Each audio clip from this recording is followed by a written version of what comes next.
Good morning, happy Sunday. Just going to bring a little breakdown on Dow Jones. Possibly we'll do NASDAQ as well, so I'm going to get straight into it.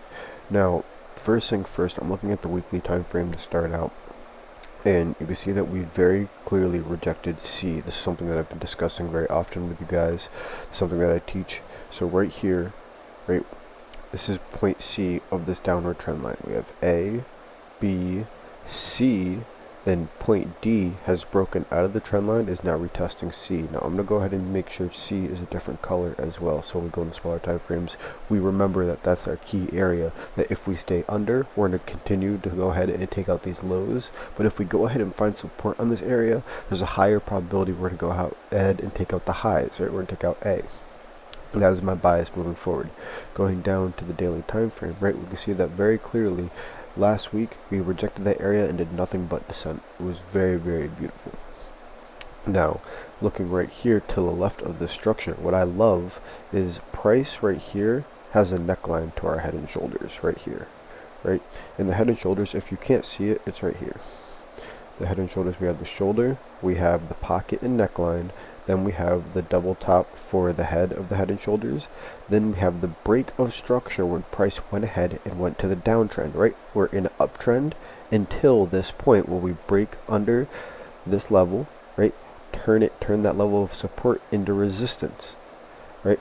And then price went ahead, we did break under the neckline, and this is where I did feel a little bit confused for a while, but the fact that we broke back under this level, it's going right back to the analysis I had initially before, because you see here, price right here, right, retesting the neckline, and we broke above, and instead of turning this area into support, we ended up falling even lower, so this area can be used as resistance again, right? That's what I'm looking for going into this week, is this area here to be treated as resistance. I'll go in the smaller time frame in a second, but what's extremely key to notice here is that this is a liquidity grab.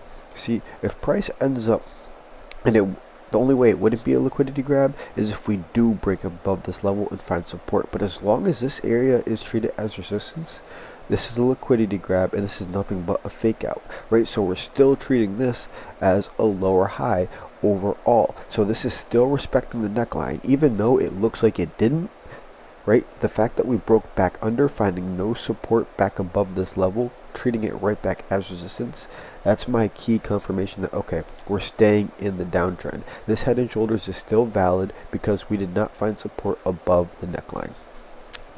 Going down to the 4 hour now. The 4 hour looks really good, right? And it's an uglier head and shoulders, but I still see it, right? I see price showing a shoulder, right? We have the pocket slash neckline at this monthly level here, right? It's extremely rough.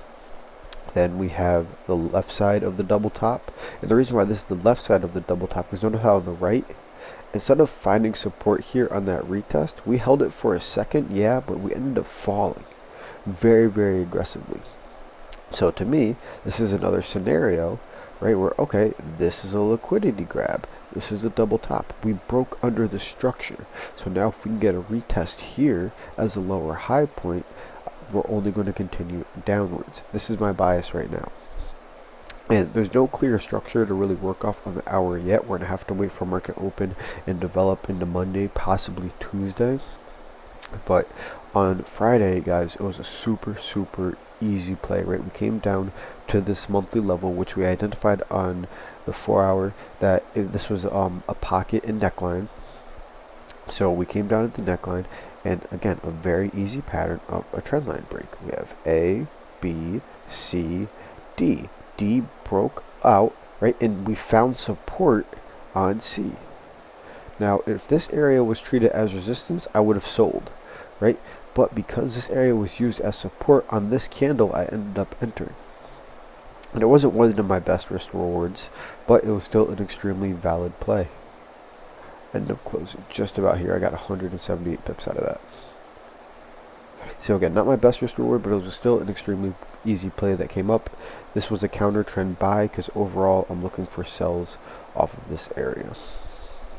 Any questions, guys? Feel free to ask. I just figured I'd give you guys a little outlook. So everyone understands what I'm looking for and possibly can catch the same move going into this week.